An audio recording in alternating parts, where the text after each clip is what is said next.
નમસ્કાર મિત્રો, ખાસ કરીને વરસાદ વિશેની વાત કરવાની છે। વરસાદી સિસ્ટમ છે એ અત્યારે સૌરાષ્ટ્ર ઉપર થઈને ઝડપથી હવે અરબ સાગરમાં આગળ વધી રહી છે, પણ હજુ પણ વરસાદની જે શક્યતાઓ છે, કેટલા વિસ્તારમાં વરસાદની શક્યતાઓ છે તે વિશેની તમામ માહિતી આપવાની છે। સૌપ્રથમ હું આપને એ જણાવી દઉં કે આવનારા દિવસમાં આપણે ખેડૂત મિટિંગનું આયોજન કરેલું છે, એટલે કે તારીખ 3 ઓક્ટોબર 2025 અને શુક્રવારના રોજ સમય છે સાંજે 5 વાગ્યાનું મિટિંગનું સ્થળ છે ઉના તુલસી શ્યામ રોડ, ચામુંડા માતાજીના મંદિરનો હોલ, ગામ કંસારી, તાલુકો ઉના, જિલ્લો ગીર સોમનાથ। આ મિટિંગની અંદર આપણે ઝેર મુક્ત ખેતી અને હવામાન વિશેની વિશેષ ચર્ચાઓ કરીશું, તો તમામ ખેડૂત ભાઈઓને આ મિટિંગમાં પધારવા માટે મારું ભાવભર્યું આમંત્રણ છે। હવે ખાસ કરીને જોવા જઈએ તો 28 તારીખથી રાજ્યની અંદર વરસાદ પડી રહ્યો છે। આજે 1 ઓક્ટોબર થઈ ગઈ છે અને છતાં પણ અલગ અલગ વિસ્તારોની અંદર વરસાદ હજુ પણ ચાલુ છે। જોકે અત્યારે જે વરસાદ છે એ સૌરાષ્ટ્ર અને કચ્છની અંદર વધારે જોવા મળી રહ્યો છે, બીજા વિસ્તારની અંદર હવે હળવું પડી રહ્યું છે અને વરસાદની જે સિસ્ટમ છે, જે બંગાળની ખાડીમાંથી વરસાદી સિસ્ટમ આવી હતી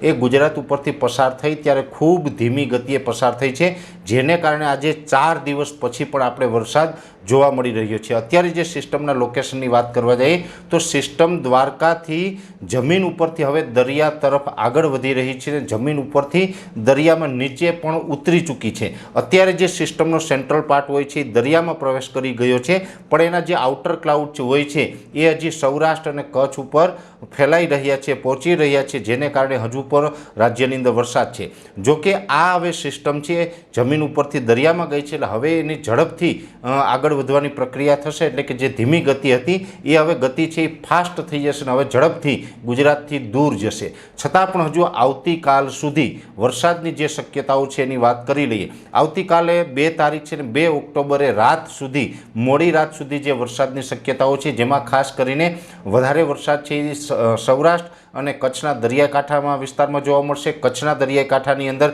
માતાનો મઢ હોય, નલિયા, માંડવી, મુંદ્રા, કંડલા, ગાંધીધામ, આ જે તમામ દરિયાઈ કાંઠાના જે તાલુકાઓ છે કચ્છના, એ કચ્છના તમામ દરિયાઈ કાંઠાના તાલુકાઓમાં લગભગ હજુ પણ 1 થી 1.25 ઇંચ સુધીના વરસાદ આવતીકાલે રાત સુધીમાં વરસી શકે છે। એ સાથે જે સૌરાષ્ટ્રના ભાગો છે, જેની અંદર ખાસ કરીને ઓખા, દ્વારકા, જામનગર, પોરબંદર, ગીર સોમનાથ અને જૂનાગઢ, આટલા વિસ્તારો એવા છે કે એ વિસ્તારોમાં પણ હજુ લગભગ 1 થી લઈને 1.5 ઇંચ સુધીનો વરસાદ આવતીકાલે રાત સુધીમાં પડે ને 1-2 સેન્ટરની અંદર 1.5 ઇંચ કરતાં વધુ વરસાદ વરસી શકે છે। ખાસ કરીને હવે આવતીકાલે રાત સુધી આ વરસાદી રાઉન્ડ ચાલવાનો છે, 2 તારીખ સુધીની જે આપણી આગાહી હતી। 3 તારીખથી તો પછી ધીમે ધીમે હવામાન ખુલ્લું થશે। 3 તારીખ પછી કેટલા વિસ્તારમાં કેવો વરસાદ હશે તો આપણે આવતીકાલે વાત કરશું, પણ ખાસ આ જે સિસ્ટમ છે અત્યારે દરિયામાં પ્રવેશ કરીને હવે ધીમે ધીમે દરિયાકાંઠાથી આપણે જે સૌરાષ્ટ્રના અને ગુજરાતના ભાગો છે ત્યાંથી પશ્ચિમ દિશામાં આગળ વધશે, એટલે હવે અત્યાર સુધી જે પવનની ઝડપ હતી એ પણ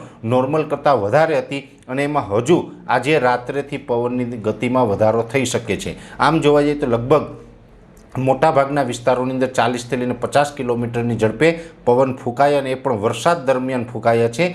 અને હવે તો આ સિસ્ટમ છે એ જેમ આગળ વધતી જશે એમાં પવનની સ્પીડમાં 5 થી લઈને 10 પોઈન્ટનો વધારો પણ થઈ શકે છે। અત્યાર સુધી જે પવન હતો એમાં 5 થી 10 પોઈન્ટ વધારો થાય તો 40 થી 50 કિલોમીટરની ઝડપ હતી એની જગ્યાએ 50 થી લઈ અને 60 કિલોમીટર પ્રતિ કલાકની ઝડપે પવન ફૂંકાઈ શકે છે અને એ પવન છે એ પણ લગભગ 4 તારીખ અથવા તો 5 તારીખે સાંજ સુધી ફૂંકાઈ શકે છે। એટલે 2 દિવસ પવનની ઝડપ છે એ પણ વધી જશે અને આવતીકાલે રાત સુધી હજુ પણ વરસાદની શક્યતાઓ છે। એટલે જે વધુ વરસાદની શક્યતાઓ છે એ જિલ્લા અને એ તાલુકાના મેં આપને નામ જણાવવાનો પ્રયત્ન કર્યો। આ જે વિસ્તારોના નામ નથી લેવામાં આવ્યા એ વિસ્તારોની અંદર હળવાથી છૂટા છવાયા ઝાપટા પડશે, ત્યાં બહુ હવે વધુ વરસાદની શક્યતાઓ નથી। એટલે ગુજરાતના મોટાભાગના વિસ્તાર છે આ સિસ્ટમની અસરમાંથી મુક્ત થયા છે, પણ હજુ સૌરાષ્ટ્ર અને જે કચ્છના દરિયાઈ કાંઠાના ભાગો છે એ હજુ પણ આ સિસ્ટમની અસરમાં છે, એટલે આ વિસ્તારોની અંદર હજુ પણ વરસાદ પડી શકે।